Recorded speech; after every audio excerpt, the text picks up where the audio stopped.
Hello and welcome to Stuff You Like with Sursum Ursa. Today we're doing something a little bit different. No, not another musical episode. Not yet, anyway. No, today we are doing a character study. And so we're going to be talking about Sherlock. Love Sherlock. Sherlock Holmes, and the address is 221B Baker Street. Seeing as we're not getting any new Sherlock until 2012... Yeah, I know, it's very sad. Everything's coming out in 2012, it seems. We'll just have to go with the episodes that we've got. So, spoilers for all 3 episodes as we delve into the fictional psyche of one Sherlock Holmes. In the books, Holmes is brilliant, a little cold and arrogant, but also heroic and both socially aware and self-aware. He's heroic in that he takes actions for the greater good because they are for the greater good, though more neutral than lawful, as he will deceive to protect people.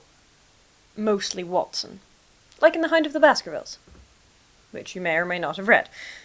Socially aware in that he can at least give the impression of politeness, and he does, and self-aware in that he knows that he can be wrong sometimes, and also that he needs reminded of the fact that he can be wrong sometimes.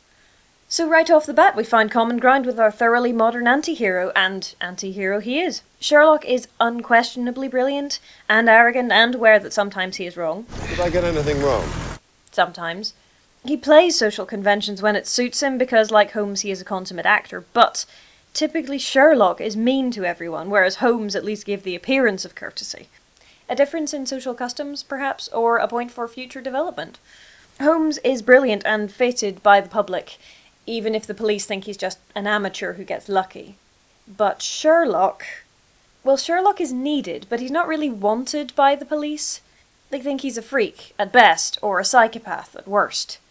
Except Lestrade, who hopes for better. Sherlock Holmes is a great man. And I think one day, if we're very, very lucky, he might even be a good one. While Sherlock is great, he's not yet good, and that's going to be his character arc. No more being randomly mean to people for no apparent reason. You're dying, but there's still time to hurt you. Give me a name. Of course, if that's the case, and his character arc is becoming more heroic, then that does throw into question his diagnosis. I'm not a psychopath, Anderson. I'm a high-functioning sociopath. Do your research. One wonders if it was a self-diagnosis. Because I don't think that Sherlock can't feel empathy. There are certainly shades of that. I mean, he's not exactly brimming over with love and compassion for the whole of humankind. There are lives at stake, Sherlock. Well, caring about them helps save them.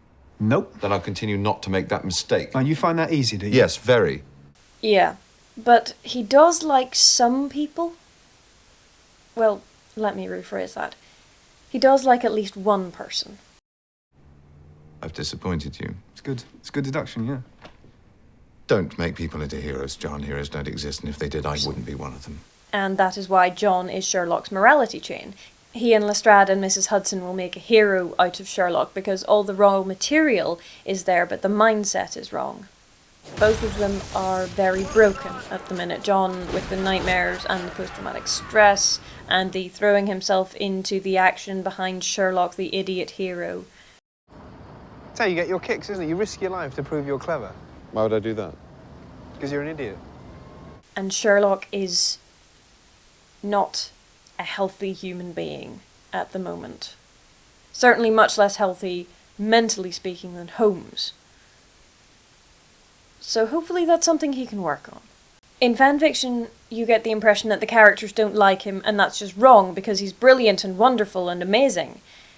In canon, or at least in the series, you get the impression that the police don't like him because he's been consistently mean to them since ever he met them. So there's an interesting sort of disconnect there. Quite possibly, if people have been reading a lot of fanfiction and come back to the series in 2012, they're going to be a bit surprised by Sherlock. For one thing, he's not sleeping with John, and for another, he's actually kind of mean. Anyway, this weekend I'm going to London, and I'm going to meet some Sherlock fans, which will be awesome. I'm bringing cookies. And we will be talking, hopefully, to a couple of them about shipping. Yes, I'm doing an episode on shipping. I'm going to need my asbestos underwear. Don't worry, it'll be fine. Probably. See you next week. Bye-bye.